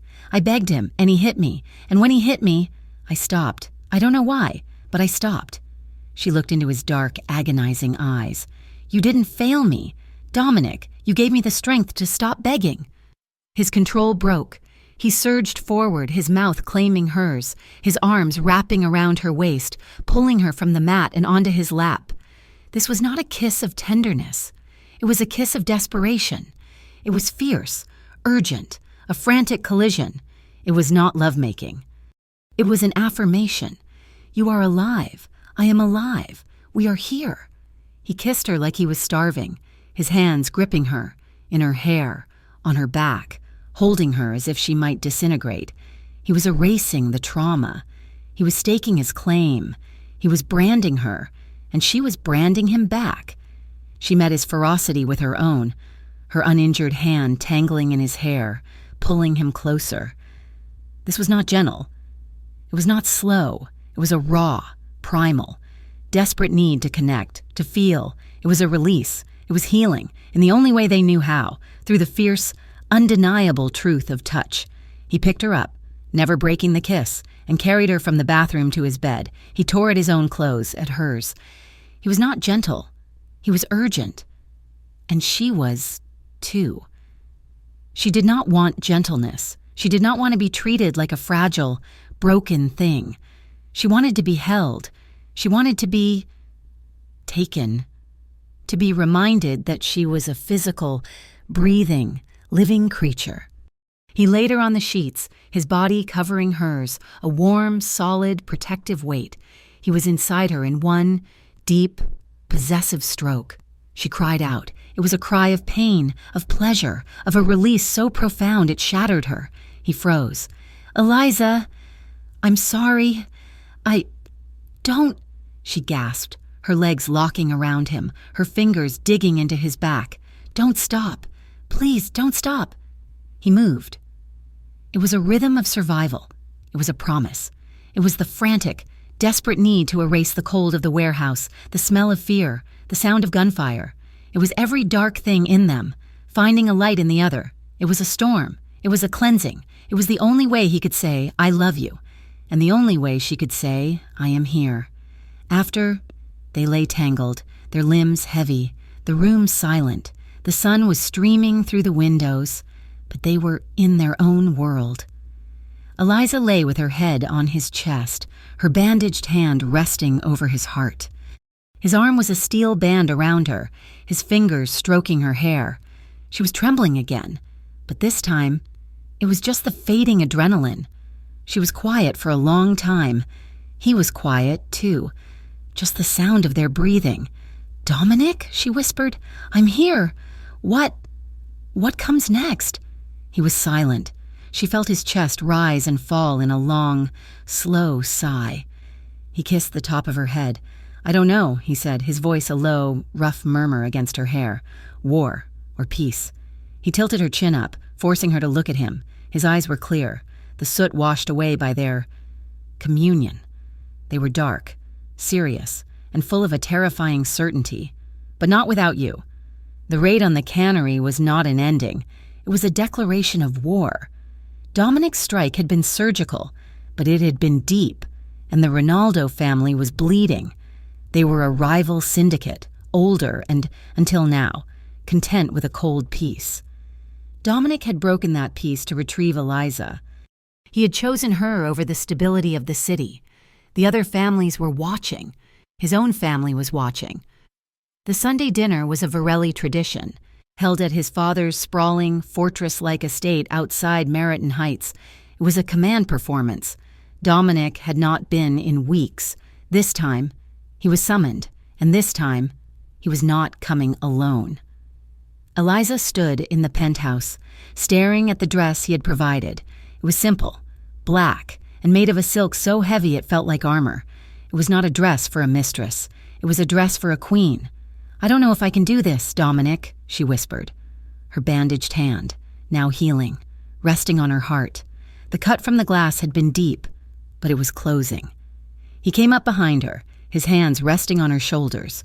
He was in a perfectly tailored dark gray suit, his face the impassive marble mask she had come to recognize as his public face. He met her eyes in the mirror. "You are not asking for their permission," he said, his voice a low rumble.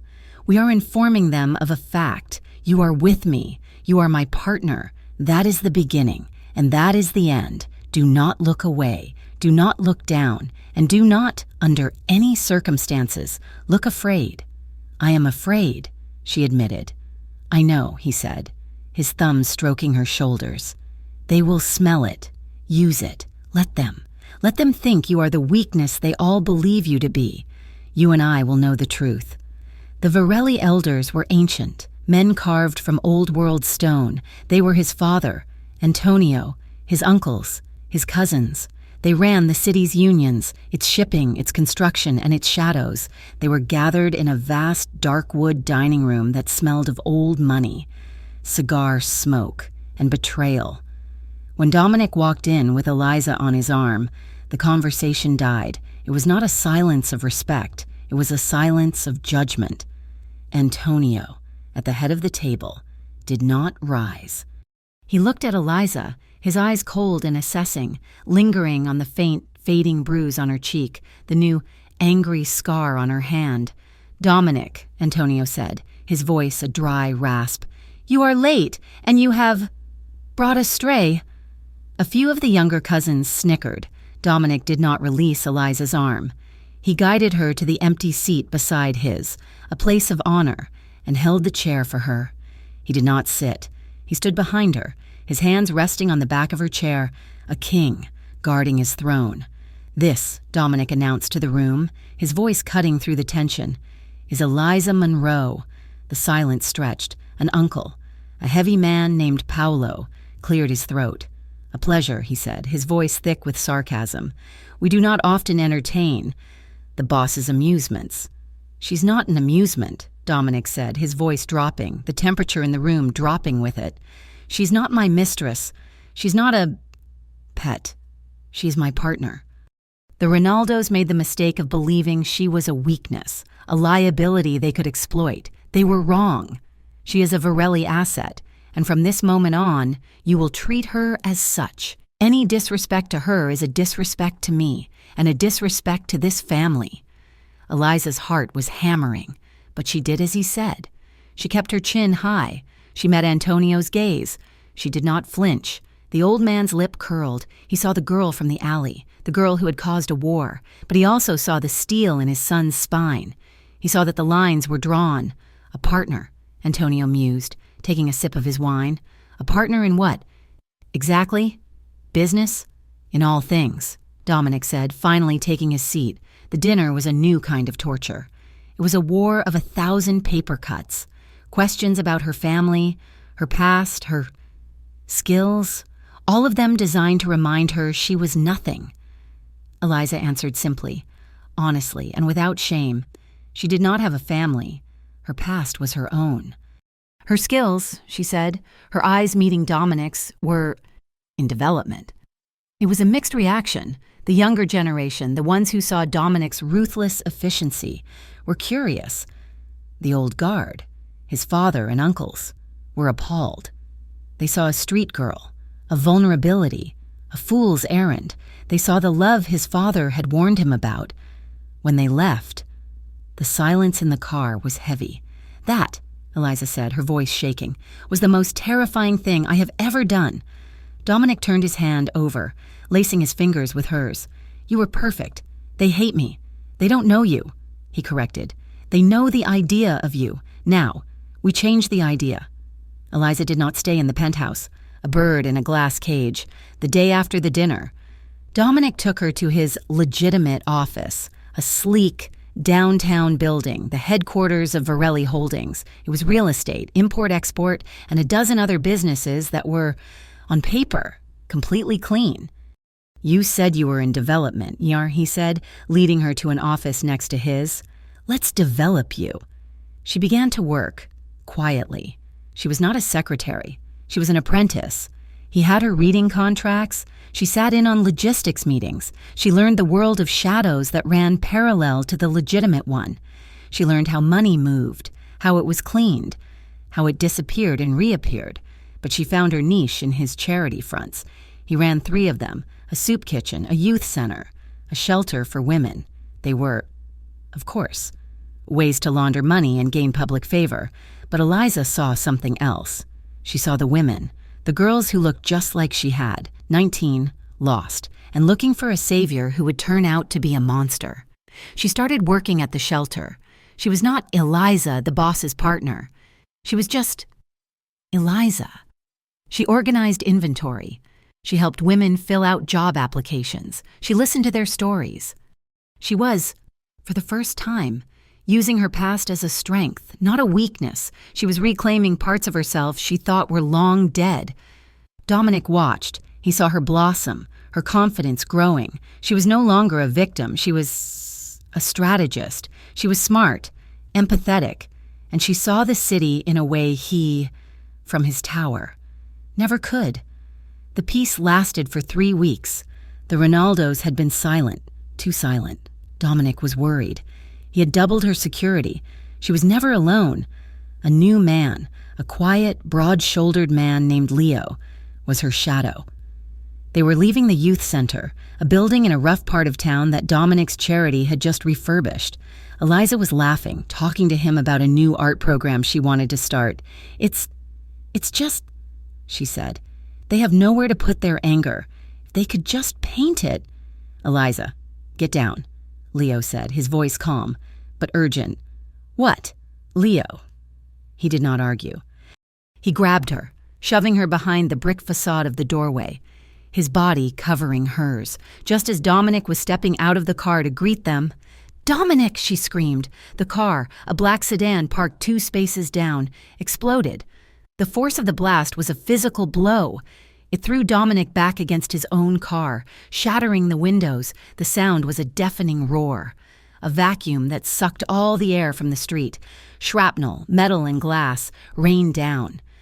Leo, who had covered Eliza, grunted as a piece of debris struck him in the back. 2 of Dominic's other men, the 2 in the car that had been targeted, were gone. There was just fire, smoke, and the smell of gasoline. Dominic was on his feet in a second, his gun drawn, his ears ringing. He was shouting her name. "Eliza! Eliza! We're here!" She choked, coughing from the smoke. "We're okay. Leo's hurt." Dominic ran to them. He saw her, pale, covered in dust, but alive. He saw Leo, bleeding from a gash in his back. He saw the 2 men he had lost, his men, his family. His rage was a cold, white-hot thing. Back in the penthouse, a doctor was stitching Leo up on the kitchen counter. Eliza was shaking, a blanket wrapped around her, but her eyes were not terrified. They were hard. Dominic was on the phone, his voice a low, lethal command. "I want every single Ronaldo soldier. I want their names, their addresses, their children's schools. I am burning them to the ground. I want a war." He hung up and slammed his fist on the marble counter. "No," Eliza said. He turned, his eyes wild. "What?" "No," she said, standing, the blanket pooling at her feet. "You don't. That's what they want. You start a war. You lose. The city loses. The other families will choose a side. The police, the feds. They will come down on all of you. That's the trap. They tried to kill you," he snarled. "They killed my men." "And you want to kill more of yours?" she shot back, walking toward him. "You want a war? You want to be Ray? All rage and no thought? Or do you want to be Dominic? The man who thinks, the man who wins?" He stared at her, his chesty underscore aving. She was not the girl from the alley. She was not the woman who begged. She was his partner. "What?" he asked, his voice rough. "Do you suggest—" "They are a syndicate," she said, her voice gathering strength. "They are not a family. They are a business, and their business is drugs. It's the one thing you don't touch. It's the one thing your father doesn't touch. It's why the police, mostly, leave you alone, but not them." She walked to the window, looking down at the city, at the flashing lights of the police cars already on the Ronaldo case. "They're sloppy," she said. "They're arrogant. They think you'll come at them with guns. So you don't. You come at them with the law." He was confused. "What?" "We leak it," she said, turning to face him. "We leak everything. Their routes, their suppliers, their stash houses. We don't leak it to the newspapers. We leak it, anonymously, directly to the federal task force." He was beginning to see. The feds. They're the one group we can't buy. They're the one group that won't stop. You. Leak the Ronaldo drug routes," she said, her mind working fast. "And the police will do your job for you. A raid, a massive public raid. You don't start a war. You don't lose any more men. You let your enemy destroy your other enemy. The Ronaldos will be crippled. Their leaders will be arrested. And you," she said, touching his chest, "will be the only one left standing, untouched." Dominic looked at her. He looked at her as if for the first time. The fear, the trauma. It had forged her into something new, something sharp, something brilliant, something... He pulled her into his arms, his face burying in her hair. "You," he whispered, "are terrifying." He called his tech team. They were not just techs. They were hackers, digital ghosts. Eliza, it turned out, was a good listener. From her time at the shelter, she had heard the whispers, the names, the places, the parts of the city where the Ronaldo's other business thrived. She provided the what. Dominic's team provided the how. They packaged the information, a massive, undeniable file of evidence, routes, bank accounts, surveillance photos. They sent it, anonymously, from a server halfway across the world, directly to the one FBI agent in Meriden Heights known for being a bloodhound. For 3 days, nothing happened, and then it did. It was not a raid. It was an invasion. Operation Kingmaker, the feds, the DEA, the state police. They descended on the Ronaldo empire. They hit 12 locations at once. They arrested Giovanni Ronaldo himself, in his silk bathrobe. They seized millions in drugs, cash, and assets.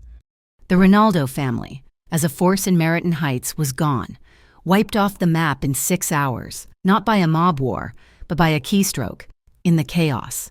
As the empire fell, the rats began to flee. Ray Carrillo was one of them. He was small time. He knew he was loose ends. He packed a bag, took his last 5,000, and tried to get out of the city. He did not get far. Dominic's men were waiting for him at the bus station. They picked him up. No guns, no violence. Just 2 men, a black car, and an order. Dominic was in his office when Marco called. "We have him." "Good," Dominic said. "Bring him." He hung up. He looked at Eliza, who was sitting across from him, reading a real estate contract. "They have him," he said. Eliza's hand, holding the pen, did not shake. She put the papers down. She stood up. "Where?" "The warehouse. The one in the district. It's time." Ray was tied to a chair, again, but this was not Milo's cheap warehouse. This was Dominic's. It was clean. It was cold. It was soundproof. Ray was terrified. He was blubbering, weeping. I didn't know. They made me. The Ronaldos. They made me sell her. I didn't want to. I swear. I still love her. Eliza, tell him. Eliza walked out of the shadows. Dominic was behind her, a silent, dark presence. She was not the woman he had slapped. She was wearing a dark, tailored suit. Her hair was pulled back. Her eyes were cold. "Hello, Ray," she said. "Eliza, baby, thank God. Please tell him to let me go. I'm sorry. I'm sorry for everything. I'm sorry I hit you. I'm sorry. Yeah, please forgive me. I need your forgiveness." He was begging. Just as she had, the words were a bitter, familiar poison. Eliza walked toward him. She circled the chair. She looked at him, at this pathetic, broken man who had been the god and the monster of her entire young life. "No," she said. He looked up, confused. "No? What?" "No," she said, her voice clear and strong, echoing in the cold space. "You don't get it, do you? I used to think I needed your forgiveness. For testifying, for surviving. I don't, and you don't need my forgiveness, Ray." She knelt in front of him, so they were eye to eye. "You need my permission," she whispered, "and I am so tired of you." She stood up. She looked at the man who had groomed her, beaten her, sold her, and she felt nothing, just pity. He was a ghost. She turned her back on him. She walked toward Dominic, who stood by the door. Ray started screaming again. "Eliza, don't leave me, please, mercy, Eliza, mercy." She reached Dominic. He looked at her, his face unreadable, his eyes asking the final question. He held out his hand. In it was a small, black pistol. "You can walk away," he said, his voice quiet. "You can get in the car. I will end this. You will never have to see him or think of him again." L.A. offered her the choice. Walk away, and he would handle the business, or... Eliza looked at the gun. She looked at Ray, who was sobbing, a pathetic wreck. She had already won. She had taken his power, his control. He was nothing. She looked at Dominic. "You told me I wasn't ready for your world. I was wrong," he said. "No," she said. "You were right. I'm not. I don't want this. I don't want his blood on my hands. I just want it to be over." Dominic nodded. He took the gun back. He understood. Eliza turned. She put her hand on the heavy steel door. "Eliza!" Ray screamed. She pushed the door open and walked out into the clean night air. She did not look back. The door clicked shut behind her. A moment later, a single, muffled pop echoed from within the warehouse. She did not flinch. She just let out a breath. A breath she felt she had been holding for 5 years. It was over. The car door opened. Dominic slid in beside her. He said nothing. He just took her hand. It was not bandaged anymore. The final scene. It was spring. 6 months later, the city of Meriton Heights was, for the first time, in bloom. Eliza Monroe was walking. She was not in a tower. She was not in an alley. She was on a busy, sun-drenched street, her hair unbound, a light spring dress dancing around her knees. She was not looking over her shoulder. She was not looking down. She was looking at the shops, at the people. She was smiling. She was hand in hand with Dominic Varelli. He was not in a suit. He was in dark jeans and a simple linen shirt, the sleeves rolled up. He looked younger. He looked, for the first time, at peace. They stopped at a crosswalk, waiting for the light.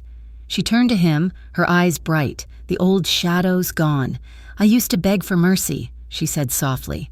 The words a memory, not a pain. He turned. His dark eyes, once so cold, now filled with a warmth that was reserved only for her. He lifted her hand, her scarred hand, and kissed her knuckles. "And now?" he asked. Eliza smiled. She leaned up, her lips brushing his ear, the words a promise, an answer, and an ending. "Now I only ask for love." Thank you so much for listening to this story. We are so happy to have you here with us. Please, let us know where in the world you are listening from. We love to see where our listeners are. And if you enjoyed this story, please consider subscribing to Mafia Romance Stories. We would love to hear your thoughts, so please share them in English in the comments below.